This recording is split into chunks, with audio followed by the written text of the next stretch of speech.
on this final lap of the race. Will it be a photo finish?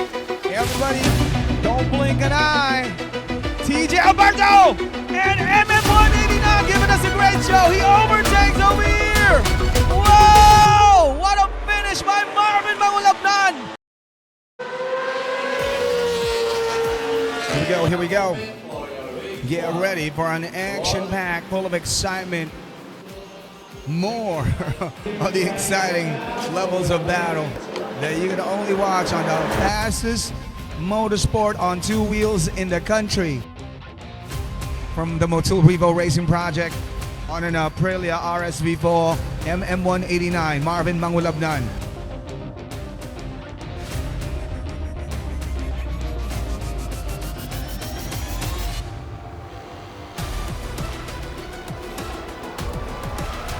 Getting the #1 spot, Marvin Mangulabnan. We saw some type of debris from the Aprilia.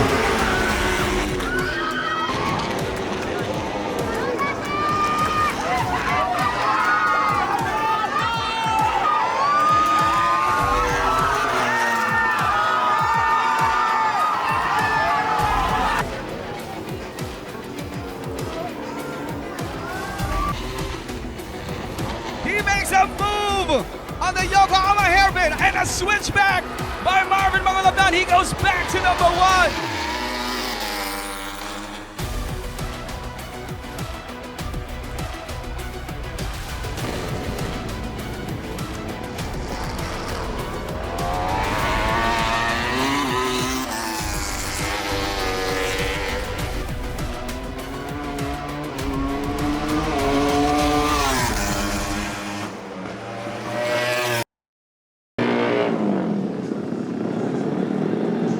Pa lang tanggal na yung slider ko kaya napakahirap. Sa last turn, kumapit yung tuhod ko, muntik ako sumemplang. Yung slider mo, nakita ko. Tapos tumama kay Troy. Nasira yung speed sensor niya. Okay. Galing. Pero nice one. Layo mo ni. Layo mo na. Natanggal yung sensor ko.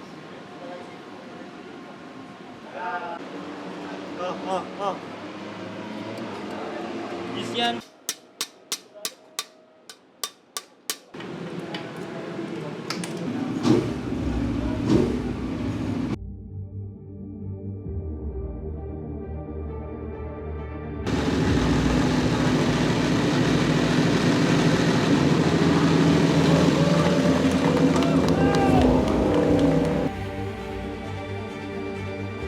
Yeah, we have here Motul Revo Racing Project and Motul Suomi Alpine Stars and their Aprilia is ready to bring on the challenge too.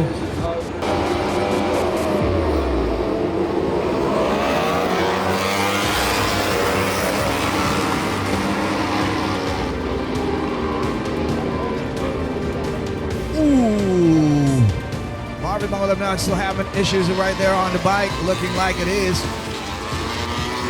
Here it goes. Challenging Troy Alberto is Marvin Mangulabnan, 189. Ooh. Looking like he's got the power back on the Aprilia. Looking like the team were able to remedy that one. He makes a move on the inside line. He takes position #2. Marvin Mangulabnan now is back at P2 here. Listen to the sound of that Aprilia. Marvin's going to try to delete that gap over here. The gap is 2.6 seconds. 2.6 seconds. Looking like it's going to get bigger. Doing the chasing. Marvin Mangulabnan from a 0.9 gap earlier. Now it's down to 0.4 of a second.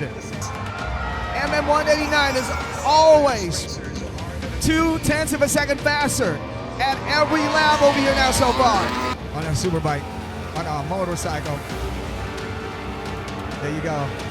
Ryan's corner done. Backstretch happening. And casino hairpin encounter. Ooh, that window should be available right there for Marvin Mangulabnan, but the gap being created over here by TJ Alberto, so consistent. It is not allowing Marvin Mangulabnan that chance to grab that window to overtake on this final lap of the race. Will it be a photo finish? Everybody, don't blink an eye. TJ Alberto and MM189 giving us a great show. He overtakes over here.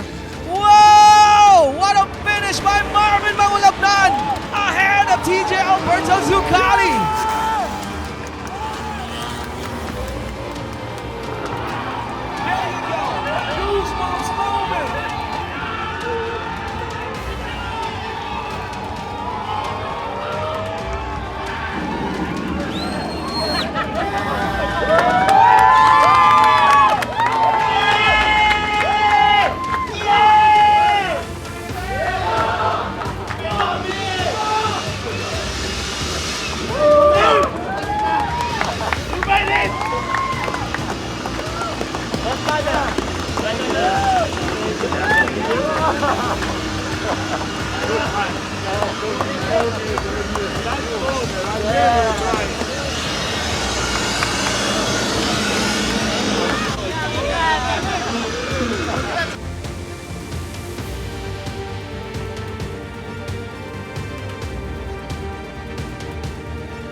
Sobrang hirap.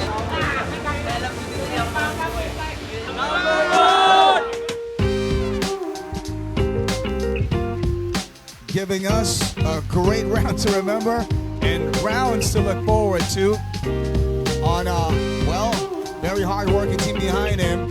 Congratulations to the champion over here, MM189, Marvin Mangulapnan of Team Motul Revo Racing Project.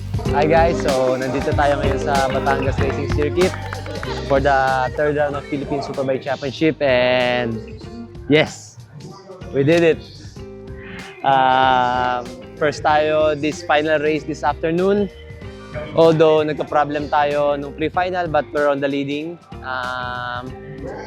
First tayo, then after a few laps, nagkaroon ng problem yung bike. Although yesterday nagkaroon din ng problem. So very, very stressing, lalo sa buong crew, sa buong team. But yes, tingin ko nagbunga naman lahat ng pinaghirapan natin. And yeah, I'm very happy na hopefully this is the start na manalo tayo and tuloy-tuloy. I will do my best, syempre, especially with our new bike. Today is my 7th day na gamit ko siya, so very napakabago pa lang. So kailangan nating i-adapt lahat. But yeah, sobrang sarap gamitin. Wala akong masabi dito sa Aprilia RSB4 natin na gamit ngayon. Nung first race this morning, naputol yung bank sensor natin. So nawalan tayo ng power. Then on the first lap, second lap, natanggal yung knee sliders natin. So ang hirap mag-corner ng, alam mo yun, ito kasi yung ano namin parang human sensor, parang ganun. Kasi syempre, dito kami nakarely na pwede namin maging degree, okay. Malaking factor yung knee sliders, syempre. Then siguro mga 5 laps pa lang, tanggal na yung bank sensor, then slowly deteriorate na yung power. Then nag-isip na lang ako na, okay, malayo na yung third. So baka mamaya sirain niya yung exhaust dahil sa init. So nilaylo ko na lang talaga yung pace hanggang matapos yung race. Final race naman, sobrang saya ko kasi syempre nag-first tayo. But on the starting, nagkaroon tayo ng konting error. Then na-block pass tayo ni Troy. So I think pumesta pa ako ng mga pang 6th. So grabe yung trabaho, work talaga para from the first lap up to the last lap. Thank you so much sa buong team, sa buong crew, Revo Racing, Sir Mirko, Sir Rino, Boss Peter, Boss Charlie. Thank you to Mirko De Gianni and Michele Ronaldo. Sa buong crew ko, sa buong team ko, thank you so much. Siyempre sa girlfriend ko na laging nandyan.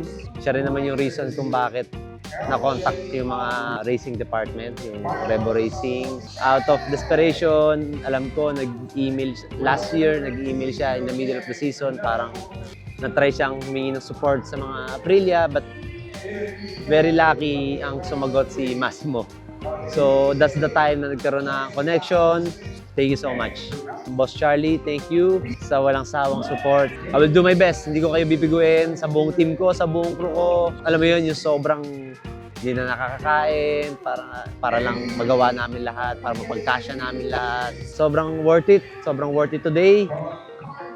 Maraming salamat sa lahat ng sponsors ko, especially Infinite Serve International Corporation, Motul Philippines, Brembo by Infinite Serve, SSS Sprocket, Sumi Helmet Philippines, YSS Suspension, Reso Philippines, DSE Holding and Management Corporation, Imprint Customs, Top Tool Philippines, Q-Star Philippines, Amen Jewelry, Innovator, 326 R&B Racing Team, syempre ito may official partner, TW Steel, Hack Philippines, and syempre sa shop natin, MM189 Superbike Parts and Services, Alpine Star Philippines, to my group, GP Boys, thank you.